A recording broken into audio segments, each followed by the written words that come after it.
So we did end up getting a bit of a blizzard here.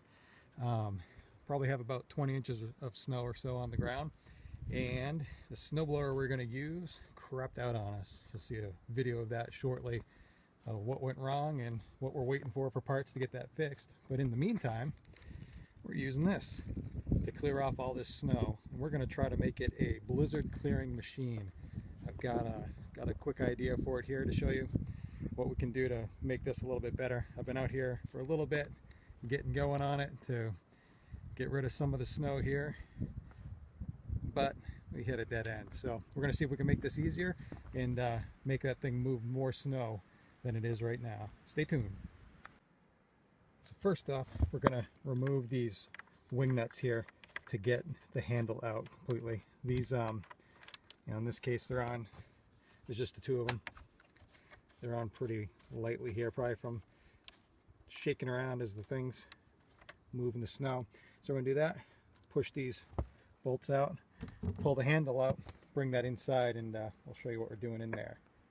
Alright, so I had some Schedule 40 3/4 inch PVC kicking around and a couple of T's that I'm going to use. I had to use a Dremel tool to bore out the inside of the T's just a little bit.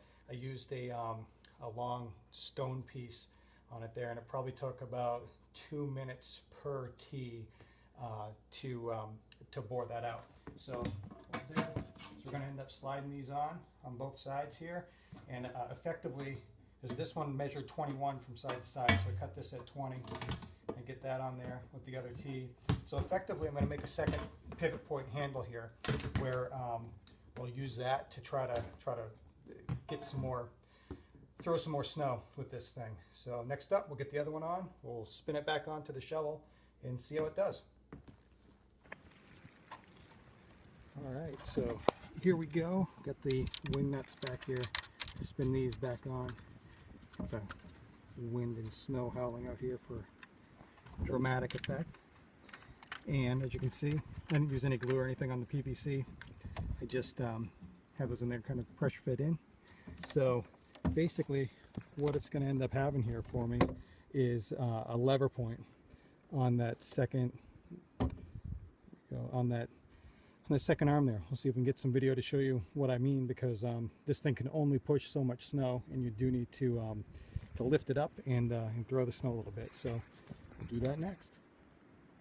All right, so a quick recap here. Basically, we just added this additional handle here because this shovel typically just you're able to push and just push it like that, and it can only do so much that way. What I found is that I needed a lever point to help lift this up. I was lifting from here like this and trying to throw the snow, but that gets tiresome and it's ineffective. So by adding this point here, we're able to effectively have a better lever on it here that allows to throw this snow. This does move a little bit. I think I might throw some worm clamps or the metal worm gear clamps there to stop that. I'll show you how to do it.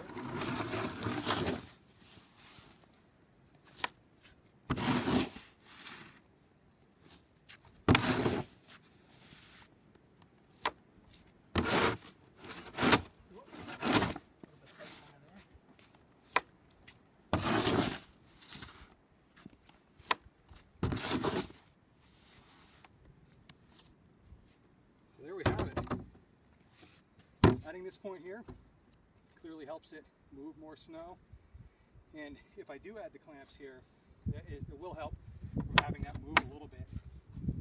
But when it's like this though, it kind of prevents me from doing any sort of movement that's going to hurt my back, because I have to be precise with it to make sure it doesn't move. So there you have it, for a few cents in a few minutes. Blizzard clearing machine.